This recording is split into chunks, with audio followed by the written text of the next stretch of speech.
Captain Myra Lawson had always believed that the universe was a strange and unpredictable place, but even she never expected that the first true emergency call humanity would receive from another species would come on a quiet evening shift. She was sitting inside the listening station above Venus, staring at the soft glow of the communication panels, when a trembling signal broke through the static. At first it sounded like a distortion, a crackling whisper with no clear pattern, but then a repeating phrase appeared in the data stream, a rhythm that no natural force could create. Someone far away was calling for help, that the signal carried fear in every pulse. Even before the translators finished decoding it, Mira could feel the urgency. She had heard many human distress calls in her earlier career: cities hit by earthquakes, villages destroyed by floods, stranded astronauts drifting in damaged vessels, but this sound was different. It was higher in pitch, lighter, almost fragile. She leaned forward, trying to focus on the faint voice buried under layers of interference. When the translation finally appeared on the screen, Mira read the words slowly: "We request aid. Our world is failing. Please respond." That was all. No coordinates at first, no details, no explanation. Just a trembling voice sent across the stars. For a moment, Myra sat completely still. Humanity had only been part of the wider galaxy for 5 years. Most species kept their distance from humans, calling them Deathworlders, a term used for beings who came from extremely dangerous planets. Earth's high gravity, brutal storms, countless diseases, and fierce wildlife made humans seem almost unbelievable to other civilizations. Some aliens avoided them out of caution, others out of fascination, but very few trusted them. Yet here was a call directed into open space. Anyone could have heard it, and humans were the first to answer. Mira alerted her team immediately. Engineers, translators, xenobiologists, and long-range pilots rushed into the main control room. The station lights brightened, screens flickered with data, and the sound of turning chairs and tapping keyboards filled the air. Within minutes, the signal grew clearer as the team synchronized multiple receivers. Coordinates appeared. Myra felt her heartbeat quicken. The call came from a distant region of space, far beyond any human settlement. The species called themselves the AVARI. That the team searched the galactic database. What little information existed described the Avari as gentle, peaceful beings with delicate bodies, sensitive lungs, and a low tolerance for environmental stress. They lived in calm ecosystems, far from natural disasters. They rarely traveled. They almost never asked for help if they were desperate enough to send a distress call into open space. Something truly terrible must have happened. Myra knew she had a decision to make. She could report the signal to Earth and wait for a committee to discuss it, or she could lead a mission herself. Technically, protocol required waiting for authorization, but Mira had spent years responding to disasters on Earth. She had seen how many lives were lost in the hours, wasted by bureaucracy. She did not want those mistakes repeated on an interstellar scale. She stood in front of her team and spoke with steady resolve. "Prepare a rescue vessel. We're answering this call." No one argued. They respected her, and they trusted her instincts. Within a day, the crew assembled their supplies: medical kits, environmental suits, scanners, translation tools, and emergency shelters. The ship chosen for the mission was small but fast, designed for long-distance travel. As it detached from the listening station and fired its engines, Mira watched Venus shrink behind them. The faint glow of its thick clouds faded, and the stars stretched out like a vast sea. During the journey, the distress message continued playing on the ship's speakers. The voice sounded thin, exhausted, like someone trying to speak while short of breath. The more Myra listened, the more her chest tightened. She imagined what the Avari must be facing: maybe an invasion, a disease, a natural disaster, or something humanity had never seen before. Whatever it was, the Avari were not built to face danger. Their world, according to the small database entry, was calm and harmonious, without extreme weather, predators, or disease. Myra wondered how such a peaceful species had survived for so long in a chaotic universe. As they approached Avari space, new fragments of the message came through. The translators struggled with the language at first, but eventually more information appeared. Words like forest collapse, atmospheric breach, and toxic spread flashed on the screen. Myra stared at the reports, trying to piece them together. It seemed their planet was undergoing some kind of environmental breakdown. Entire regions were becoming poisonous. The Avari were unable to evacuate quickly enough because their bodies were too fragile. The situation sounded more like a nightmare than a natural disaster. When the ship finally dropped out of warp near the Avari planet, the entire crew fell silent. The view outside the window was shocking. Massive dark clouds swirled around parts of the planet's surface. A strange, shimmering haze drifted across the continents. Bright flashes flickered beneath the clouds, like lightning or explosions. Even from space, the planet looked sick. Myra felt a deep ache inside her chest. She imagined thousands of Avari looking up at the sky, waiting for help that might not arrive in time. A communication link opened suddenly. A trembling, soft voice filled the ship's cabin. "Strangers, please, we cannot hold longer. Are you here? Is someone here?" The translator converted the words into English, but the emotion in the original voice needed no translation. It was pure fear, fragile and desperate. Myra stepped forward and answered, "We hear you. We are humans from Earth. We came to help." The moment silence fell, Mira wondered if the Avari would panic at the mention of humans. Many species were intimidated by Earth's reputation, but after a short pause, the alien voice returned, weaker but filled with relief. "Thank you, Deathworld. We accept your help." Hearing that word spoken with trust instead of fear stunned the entire crew. Their ship descended through the atmosphere. The landing was rough. Violent winds pushed against them. The sky outside was dim, colored with a strange greenish tint. When they reached the surface, the ground trembled slightly beneath them, as if the planet itself were in pain. A group of Avari were waiting near the landing zone. They were small and graceful, with translucent skin that shimmered like frost under the dim light. Their movements were slow and careful, each step taken with caution. They looked delicate enough that a strong breeze might knock them over. Yet there they stood, waiting for help from a species known across the galaxy as dangerous and unpredictable. Myra stepped out first. The air outside was heavy, even with her protective suit. The Avari leader approached her, trembling slightly. "We did not know who would answer," he said softly. "No one else could survive our planet's change. But you come from a world of storms and fire. You can walk where we cannot." Mira felt the weight of his words. She had never thought of Earth as anything other than home, sometimes messy, sometimes harsh, but familiar. She'll never imagine that its hardships would someday become humanity's greatest strength. In the eyes of another species, the Avari guided the humans to a shelter where holographic maps displayed the failing regions of the planet. Vast forests were dying. Toxic gas vents were erupting. The air was growing unstable. The Avari were evacuating the safe areas they had left, but their bodies could not handle long journeys or heavy equipment. They needed beings who could move quickly, endure stress, and improvise solution traits. Humans had developed simply to survive their own world. Myra listened carefully to every explanation. She noticed how the Avari spoke with gentle voices, even when discussing disaster. She saw the fear in their eyes, the exhaustion in their posture, and the hesitant hope that appeared when they looked at her team. These were not warriors. They were not explorers. They were simply people trying to save their families. As Mira watched them, she felt something shift inside her. This mission was no longer about responding to a signal. It was about proving that humanity's rough, dangerous world had shaped them for a purpose. Not to dominate weaker species, not to frighten them, but to protect them when no one else could. That night, while the crew prepared their first rescue operation, Myra stood outside the shelter, looking at the swirling toxic clouds in the distance. The air shimmered with unstable energy. The ground rumbled faintly under her boots. Another species might find this place terrifying, but Myra felt something different, a sense of responsibility. This world needed her. These people needed her. And as the wind carried the faint echoes of distant collapses, she whispered softly to herself, "We're here now. You're not alone." She did not know how dangerous things would become or how close they would come to disaster, but she was certain of one thing: humanity had arrived, and they would not turn away. The days after the humans arrived on the Avari homeworld were a mixture of confusion, fear, and non-stop activity. Captain Myra Lawson barely slept. Every hour brought new information about the crisis spreading across the planet. And with each new detail, the situation looked worse than before. The Avari scientists tried their best to explain what was happening, but often their voices trembled, their eyes filled with worry, and their sentences ended in silence when they could no longer hide their fear. It began with small signs, they said. Leaves on their ancient forests started turning black in strange patterns. Quiet pools of water shifted color overnight, turning murky or metallic. Some animals wandered out of their natural habitats, dazed and confused, then collapsed without warning. At first, the Avari believed it was a rare seasonal change. Their world had always been calm. Nothing extreme ever happened here. But within weeks, entire sections of land became unstable. Strange fumes rose from cracks in the soil, drifting across the air like silent ghosts. Even a small amount of the gas could make an Avari faint. Humans, however, were different. When Myra's team examined the gas with their equipment, they quickly realized that while it was dangerous, it was not instantly deadly to them. On Earth, people had survived volcano ash, industrial pollution, and chemical leaks. Their lungs, though not invincible, were far more tolerant than the delicate respiratory systems of the Avari. The humans could move through areas that would kill an Avari in minutes. That was when Mira understood why the Avari message had been full of panic. They were not built for disaster.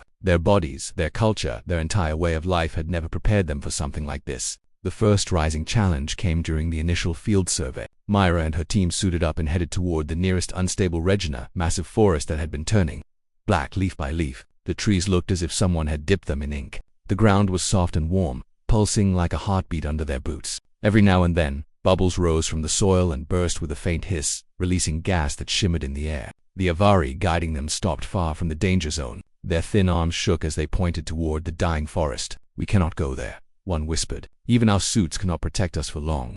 Mira nodded and stepped forward with her team. Each step sank slightly into the soft ground. A strange vibration moved up through their legs, like the rumble of a hidden machine. The air smelled sharp and metallic, stinging the inside of their helmets. The deeper they walked into the forest, the more it felt like entering a nightmare. The trees twisted in unnatural shapes. Leaves crumbled like ash when touched. The sky dimmed as if a dark mist hovered above the canopy. Suddenly, one of Myra's team members, Joe, pointed at the ground. A long, jagged crack stretched across the soil, glowing faintly from within. "It's like the planet is breaking apart," Joe muttered. "It's not just breaking," Myra said quietly. "It's poisoning itself."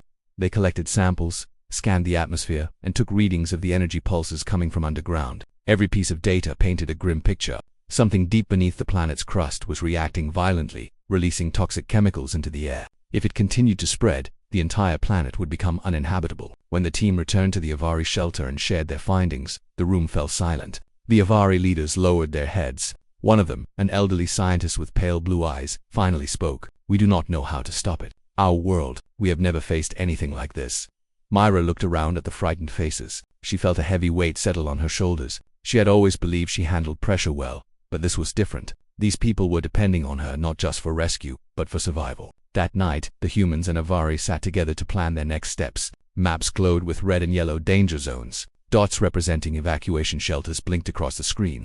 The Avari explained that many of their citizens were trapped near collapsing forests and gas vents. Roads were blocked. Atmospheric vehicles couldn't fly through the toxic clouds. "We tried to reach them," an Avari rescue worker said with a trembling voice. "But we cannot breathe the air for long. Our bodies fail." Mira leaned forward. "We can go where you can't," she said. "We can move through the dangerous zones. We can bring your people back." Hope lit the Avari's eyes. Soft and fragile but real. And so, the rising challenge truly began. The first rescue mission was scheduled at dawn. The team boarded their transport vehicle, a sturdy machine designed to handle difficult terrain. The skies were hazy, filled with drifting green fumes. The ground vibrated in unpredictable patterns, as if the planet were struggling to breathe. Myra looked at her crew: Joe, Hannah, Elias, and 2 medics. They all seemed tense but ready. Their target was a small Avari village located on the edge of a collapsing forest. Dozens of families were still trapped there, unable to flee. As the transport approached the village, the team saw the damage clearly. Many houses had partially sunk into the ground. The once clear river flowing through the village was now a deep, unnatural blue. Trees leaned at odd angles, their roots exposed and twitching like living creatures. When the humans entered the village, the Avari residents stared at them with wide, fearful eyes. Not fearful of the humans, but fearful of the world around them. Their skin had grown pale, and many covered their mouths as they struggled to breathe. The air was thick with toxins, but the human suits filtered most of it. "We're here to help," Mira said gently, kneeling beside a frightened Avari child. Her voice was calm, steady, the kind she used years ago in disaster zones. "We'll take you somewhere safe." Elias and Hannah began coordinating groups of villagers, guiding them into the transport. Joe scanned the air constantly, monitoring gas levels. One of the medics carried oxygen support devices for those who were too weak to walk. Suddenly, the ground shook. A low roar echoed through the forest. Myra froze, listening. The sound grew louder, like something tearing open beneath the earth. "Captain," Joe warned, "we need to move. That's a collapse wave."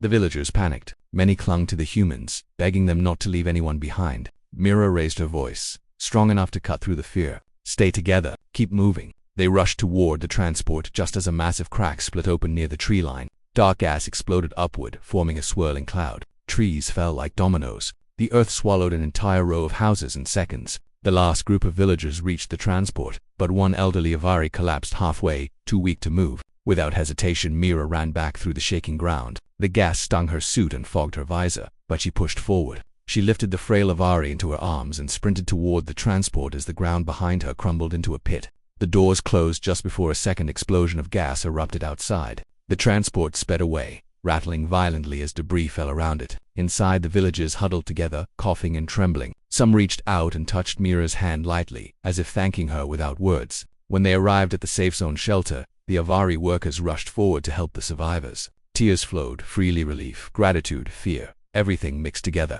Myra watched them quietly. She felt both proud and terrified. Proud that her team had saved lives. Terrified because this was only one village. There were many more, and the planet's condition was getting worse. That night, as the humans tried to rest in their temporary quarters, Mira stayed awake. She sat on a crate outside the shelter, staring at the distant glow of unstable regions. The air felt heavy, vibrating with a strange hum. She wondered how long the planet could hold together. The rising challenge grew more complicated the next day. New reports arrived, whole sections of land collapsing, thick fumes spreading across multiple cities, evacuation transports unable to land. The Avari government was overwhelmed. Their rescue teams were too fragile. Their machines were too delicate. They began depending on the humans for everything: rescue operations, scouting missions, stabilizing collapsing zones, and even comforting panicked citizens. The humans became the planet's strongest hope. Every day brought new dangers. In one mission, Hannah nearly fell into a gas sinkhole that opened without warning. In another, Elias had to carry 3 Avari on his back through collapsing tunnels. Joe discovered that some of the fumes were mutating, growing thicker and heavier. The medics treated dozens of Avari who could barely breathe. Despite all this, the humans did not stop. They worked non-stop, often skipping meals and sleep. And with each mission, the Avari grew more hopeful. They watched the humans with awe, these tall, strong beings from a dangerous world, walking into death zones without fear. Some Avari even whispered that the humans seemed like guardians sent from the stars. But Myra knew the truth. They were just people trying to do what was right. As the days passed, the crisis worsened. More gas vents opened. More cities became unstable. The evacuations became harder. The humans were pushed to their limits, physically and emotionally. But they kept going, because somewhere deep inside, each of them understood something important. This was why they answered the call. This was why humans existed. Their world had made them tough, adaptable, stubborn, and brave. Now they were using those traits to protect a species that could not protect itself. Myra stood at the cliff overlooking a dark valley one evening, exhaustion pressing heavily on her. But when she looked at the distant glow of Avari shelters filled with survivors her team had saved, she felt her determination strengthen again. The rising challenge was far from over. Worse dangers waited on the horizon. But Myra and her team were ready. They would continue fighting, continue rescuing, continue standing between the Avari and the deadly force destroying their world, because humans were Deathworlders and this was what they did best. The days on the Avari homeworld grew darker, heavier, and more dangerous with every passing hour. Captain Myra Lawson had known from the start that the crisis was serious, but now she understood that what they had seen so far was only the beginning. The planet was not just sick, it was breaking apart, slowly and painfully, like a living creature fighting to survive. And the Avari, with their delicate lungs and fragile bodies, were simply not made for this kind of chaos. Humanity had now become the only shield between the Avari and total disaster. Every morning began with alarms, messages, and reports from different parts of the planet. The entire valleys were flooding with toxic gas. Underground caverns were collapsing. The whole families were trapped under fallen structures. The Avari scientists were working desperately to understand what was happening. But the planet was changing faster than anyone could analyze. Mira's team responded to every call they could. They rushed into danger zones again and again, pulling Avari from damaged shelters, repairing broken machines, and carrying unconscious civilians to safety. Their suits were scratched, burnt, and stained with chemicals. Their muscles ached from the constant physical strain, but none of them stopped. Still, even humans had limits, and the planet was reaching a point where no amount of human endurance could keep up. The most terrifying moment began with a sudden emergency transmission from the Avari Central Council. Myra was in the middle of checking equipment when the message came through. The voice on the other end sounded frantic, breathless, almost panicked. Captain Mira, a major rupture has occurred in the northern span. Entire districts are collapsing. Thousands are trapped. The voice cut off in static, replaced by the deafening sound of alarms. Myra felt her heart drop. The northern span was one of the most populated parts of the planet, filled with homes, schools, research centers, and underground shelters. If a rupture had occurred there, the consequences would be catastrophic. She grabbed her helmet and yelled for her team. Within minutes, they were rushing toward their transport vehicle, engines roaring as they flew toward the disaster zone. As they approached the northern span, a thick cloud of dark gas stretched out across the horizon like a massive storm. Lightning-like flashes spread through it. Not natural lightning, but chemical reactions igniting in the air. The sky was stained with green and purple streaks, and the ground trembled so violently that buildings swayed like they might topple any moment. Myra's pilot, Ilias, struggled to stabilize the transport. "This storm isn't normal," he shouted over the shaking. "It's reacting to the rupture." When they finally descended near the outer district, the team saw the terrifying scale of the damage. Entire streets were split open. Houses were tilting sideways, their foundations torn apart. The glowing cracks in the ground pulsed with sickening energy. A large section of the city had sunk into a massive pit, and from that pit, clouds of toxic gas exploded upward like geysers. A group of Avari survivors huddled near a collapsed bridge. Many were coughing, their skin pale and shimmering with stress. Myra and her team jumped out of the transport and rushed to them. One of the Avari rescue workers managed to speak through his mask. Thousands more are trapped in the lower shelters. The tunnels collapsed. The gas is rising. We can't reach them." Myra's mind raced. If the gas filled the shelters, the Avari inside would not survive even a few minutes, and the tunnels were too narrow and unstable for Avari rescue bots to enter. Elias looked at Mira. "This is bad, Captain, really bad." Mira nodded. "We're going in."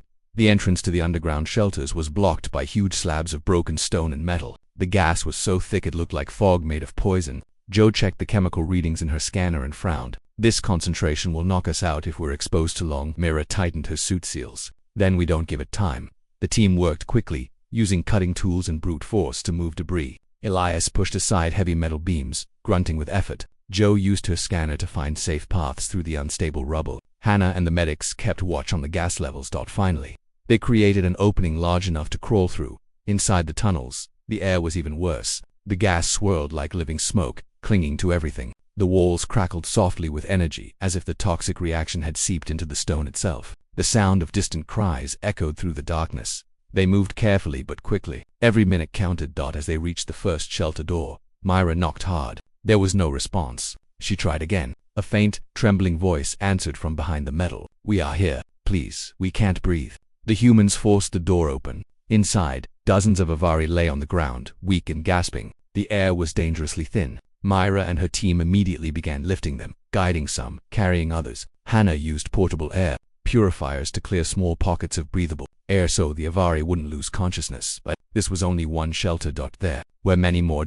And the rumbling in the ground was getting stronger. As they moved deeper, another tremor shook the tunnel. Dust and debris rained from above. Joe shouted, "Captain, the next collapse could seal us in. We don't leave until everyone is out." Myra shouted back. At the second shelter, the situation was even worse. The gas had already seeped inside. A few Avari lay completely still. Myra feared the worst, but when she touched one gently, he stirred weakly. He was alive, barely. The team worked faster, forcing the last remaining energy into their muscles as they lifted and dragged survivors out of the deadly air. Sweat pooled inside their suits. Their breathing grew heavy, their visors fogged. Every step felt slower, heavier.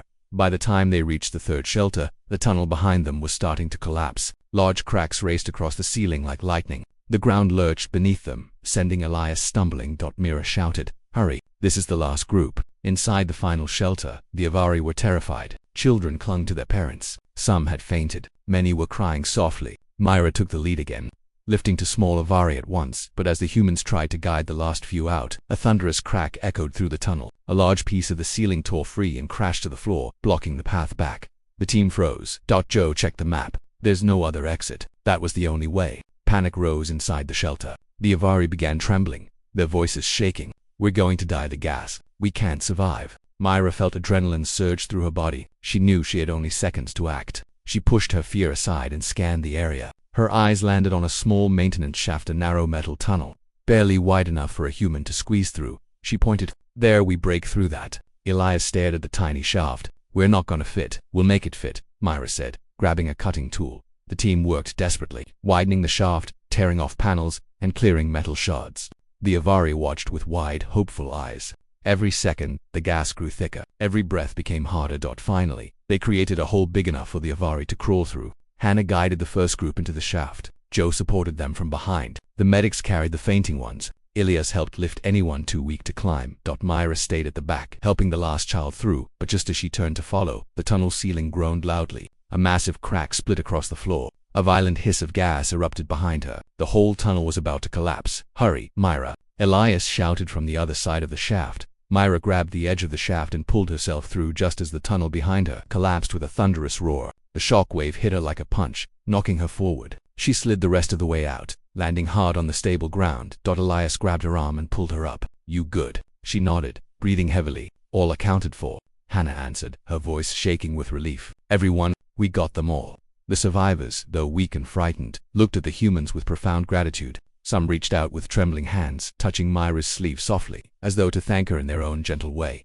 Outside, the world was still shaking. The gas storm was spreading. The northern span was collapsing in large sections. But hundreds of Avari were alive because the humans had refused to give up. As their transport lifted off, Myra looked out the window at the devastation below. The entire planet seemed to be screaming now, its atmosphere flickering, its land buckling, its forests shrinking. She felt exhaustion pull at her, but she also felt a fierce, burning determination. The critical moment had come. They had survived it, but she knew the worst was still ahead. They had saved hundreds today. Tomorrow, They might have to save thousands, and no matter how dangerous the planet became, Myra and her team would continue stepping into the darkness, because the HFY needed them, because the Deathworlders had answered the call and they were not going to stop now.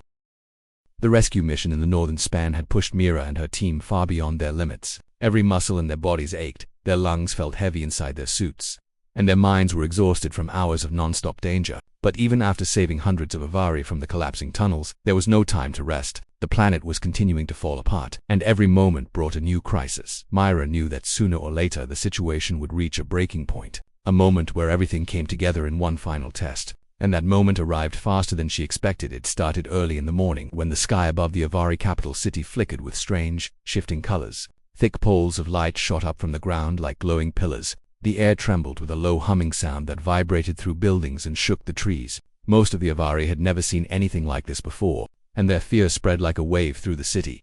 Myra and her team were called immediately to the central command center, where HFY scientists and leaders gathered in panic. Holographic screens showed areas of the planet flashing bright red. Underground fault lines were expanding at an uncontrollable speed. Toxic gas vents erupted in dozens of locations at once. It was as if the planet was tearing itself open from the inside. An elderly HFY scientist pointed at the brightest red region on the map. His voice trembled as he spoke. "This is where the rupture began. Something deep underground is reacting with the surface. If we cannot stop it, the entire planet will collapse." Myra studied the map. The epicenter of the instability was a huge underground energy chamber the HFY used to support their cities. If the core ruptured, it would wipe out everything within hundreds of miles and trigger a chain reaction that would destroy the entire planet.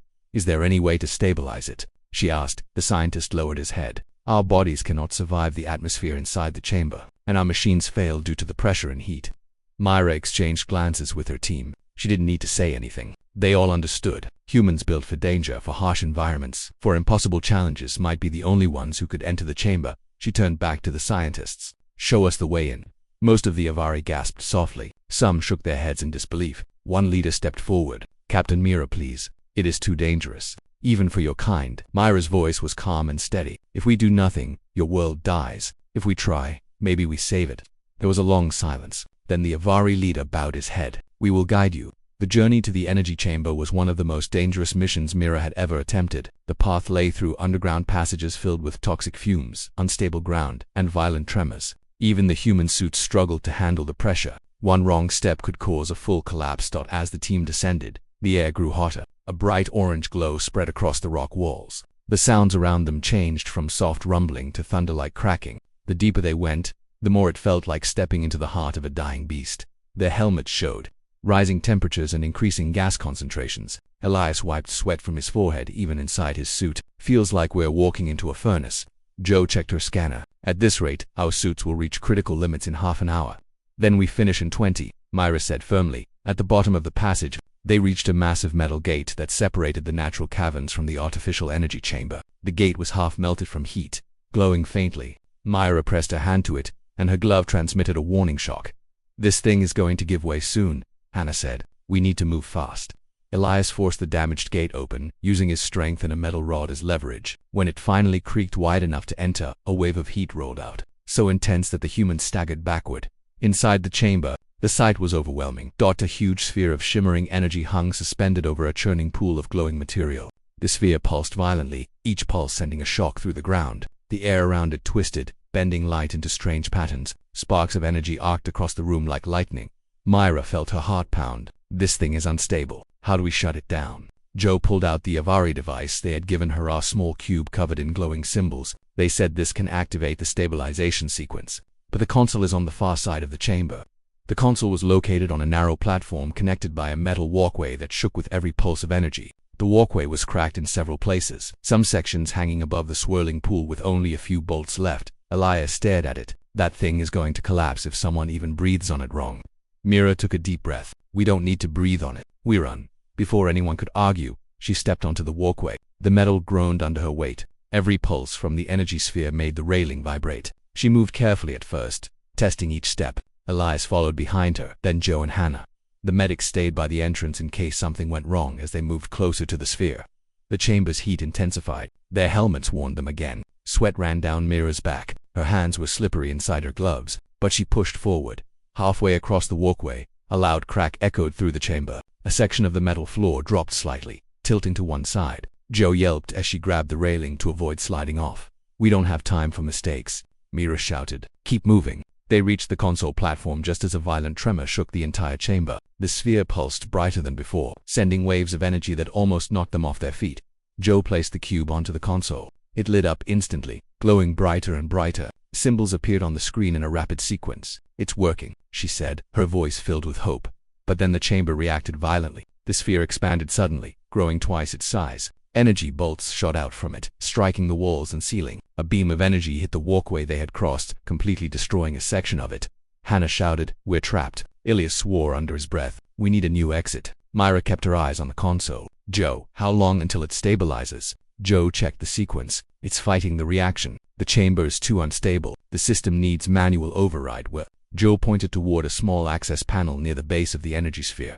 Mira stared at the panel. It was barely accessible, surrounded by swirling energy and unstable metal. The heat there was enough to melt a suit in minutes. Elias stepped forward. "I'll do it." Myra shook her head. "No, I'm going." "Mira," Elias said firmly. "If anything happens, you're the only one who can coordinate the evacuation plan." "Let me go," Hannah added. "He's right. You're the captain. We need you alive." Mira hated that they were right. Elias moved toward the sphere. The ground shook under his feet. Energy bolts flashed dangerously close to him. His suit sensors beeped non-stop, warning him of lethal heat levels. But he continued forward. When he reached the panel, he opened it and slammed his hands onto the override controls. Sparks shot out. His suit shield flickered. Myra watched with fear tightening her chest. "Come on, Elias," she whispered. Finally, the sphere jerked violently, then shrank inward. The chamber darkened. The humming softened. The sphere pulsed with a steady, calming rhythm. Joe checked her scanner. "It's stabilizing." The chamber glowed with softer light now. The ground stopped shaking. The energy pool cooled slightly, but Elias collapsed beside the panel. Mira rushed toward him, sliding across the platform. She checked his vitals through his suit. His temperature was dangerously high. His breathing was shallow. "We need to get him out now," she shouted. Hannah and Joe helped lift him. Together, they searched for another way out. The walkway behind them was destroyed, but Hannah spotted a maintenance shaft on the opposite side of the chamber. "That way," she pointed. They carried Elias through the shaft, climbing, crawling, and stumbling through tight passages and crumbling stairs. Every second felt like a battle. The heat made their suits strain. Their shoulders burned from carrying Elias's weight. Finally, after what felt like hours, they emerged back into the open cavern above. Avari medics rushed forward to help, lifting Elias onto a stretcher and bringing him to a cooling chamber. Myra collapsed onto the ground, exhausted, her heart pounding from fear and relief. The Avari leaders approached her, their eyes filled with awe and gratitude. "You have saved us," one whispered. "You saved our world." Mira shook her head weakly. "Not me. All of us." As she watched Elias being treated, she felt a wave of emotions: fear, relief, pride, exhaustion. The planet was stabilizing now. The danger wasn't completely gone, but the worst had passed. She looked at her team, dirty, tired, bruised, but alive. They had faced the storm. They had walked into fire. They had saved an entire civilization. And in that moment, Myra understood something deeply. Being a Deathworlder wasn't just about strength or toughness. It was about heart. It was about refusing to give up when everything seemed impossible. It was about stepping forward when everyone else stepped back. And today, humanity had shown that to the entire galaxy. After the core chamber was finally stabilized, the planet slowly began to breathe again. The earthquakes weakened. The sky, once filled with strange violent colors, softened back into the natural blue-violet of Avari Prime. The choking gases in the air started to fade as the emergency filtration towers activated. Everywhere across the world, the Avari looked up with a mix of disbelief and hope. For the first time in weeks, their world felt still, safe, alive. But for Myra, the calm did not come immediately. Her mind was still trapped in the memory of Elias collapsing in the chamber. She kept hearing the alarms of his overheating suit, kept seeing the sparks flying around him as he forced the override mechanism to work. She had seen many brave moments in her life, but this one felt different. It felt heavier, more personal. The human team gathered outside the medical center where Elias was being treated. They looked exhausted, covered in dust and sweat, but every one of them refused to leave. Joe kept pacing back and forth, her fingers fidgeting nervously. Hannah sat on a bench, staring blankly at the floor. Even the usually calm medic, Dr. Celine, tapped her foot anxiously. Myra stood with her arms crossed, pretending to calm herself, but her chest felt tight. After what felt like hours, an Avari medic stepped out. His green-tinted skin looked pale with fatigue. "He is stable," he said softly. The humans let out a collective breath. Joe sank into a chair with relief. Hannah covered her face with her hands as tears slipped out. Mira felt her knees weaken for a moment, but she forced herself to stand firm. The medic continued. His suit absorbed most of the heat, but the strain was great. He will need time to recover. Many cycles, perhaps, but he will live. Myra nodded and thanked him. Inside, she felt the weight lifting slowly, like a knot in her chest finally loosening. Later that day, when the worst emergency had passed, she went alone to sit beside Elias in the recovery chamber. His skin was still flushed, and his breathing steady but slow. Machines hummed softly around him. Myra rested her hand gently on the side of his bed. "You saved a world today," she whispered. "But don't you dare make a habit of scaring us like that." She stayed there a long time, watching the rise and fall of his chest. Only when Joe came to call her for a meeting did she leave. The Avari leaders had arranged a small gathering, nothing grand, because their world was still fragile but enough to honor what had been done. A shimmering light garden was chosen as the place. The Avari used glowing plants and floating crystals to decorate the area, making the entire space shine softly in the evening air as Myra and her team walked in. Thousands of small lights floated gently above their heads, creating an almost dreamlike atmosphere. Avari families stood nearby, watching the humans with eyes full of gratitude. Some even bowed, a gesture rarely seen among their kind. Myra felt uncomfortable with the attention, but she also understood it. These people had almost lost everything, and now they had hope again. The Avari Prime speaker stepped forward. His voice echoed clearly through the garden. "We called for help and fear. We expected machines. We expected cold solutions. We never expected you." He paused, letting his words sink in. "You came to us with courage, not weapons. With kindness, not orders. You risked your lives again and again. You saved our cities, our families, our future. We will remember this for generations." The crowd of Avari began to hum softly, a cultural sign of deep respect. It resonated like music through the glowing garden. Myra felt the warmth of it wash over her, but she stayed humble. "We didn't do it alone," she said. "Your scientists, your workers, your people they fought to. We only helped." The speaker shook his head gently. "Even so, when the darkness came closest, it was your hands that held the line." After the gathering, the humans walked through the city. The Avari had lit thousands of small lanterns that floated through the air like fireflies. Some drifted close to Myra, and she reached out to touch one. It flickered against her glove, glowing brighter as it sensed her warmth. The lantern carried a tiny symbol on its surface, a star inside a circle. Joe explained softly. "It's their symbol for rebirth." "Fitting," Myra said quietly. Over the next days, the humans worked alongside the Avari to stabilize the last dangerous zones. With the main core settled, most of the repairs were manageable. The once panicked atmosphere had shifted into one of determined rebuilding. Avari childrix came out of shelters to watch the humans work. Some followed them curiously, trying to mimic their movements. Hannah smiled gently as a small Avari child tried to imitate her scanning device motions. The bond between the species grew stronger with every passing day. One evening, while watching the sunset, Joe asked Myra, "Do you think other civilizations will see this and, I don't know, forget their fear of us?" Myra sighed. "Maybe some, maybe not. Humans are different, stronger in ways they don't understand. That scares them." "But it didn't scare the Avari," Joe said. "No," Myra replied. "It saved them." She looked out over the glowing horizon. The air was peaceful. The once violent sky was now calm. The world looked alive again. For Myra, the most powerful moment came when Elias finally woke up. He shifted slowly on the medical bed, blinking groggily. When his eyes finally focused and he saw Myra sitting beside him, he gave a tired smile. "You look like you haven't slept in days," he whispered. She couldn't help but laugh. "You were unconscious for 3 cycles. I didn't have much chance." Elias took a slow breath. "Did we finish the job?" Myra squeezed his hand gently. "Yes, you did. You helped save their planet." He closed his eyes, relieved. "Good. That it was worth it." After that, the entire team visited him regularly. They brought him stories of the rebuilding, funny mistakes made by the younger Avari workers, and an occasional snack from the Avari markets, which usually made Elias look confused or disgusted, depending on how strange the food was. Slowly, life returned to normal. The human ship was prepared for departure. The Avari filled the landing platform to say goodbye. Some held beautiful woven symbols, gifts of respect. Others carried crystals that glowed with soft blue light. Children clung to their parents, waving excitedly. The Prime Speaker approached Myra one final time. "You will forever be known as the saviors of Avari Prime." Myra shook her head lightly. "We were just doing what we could."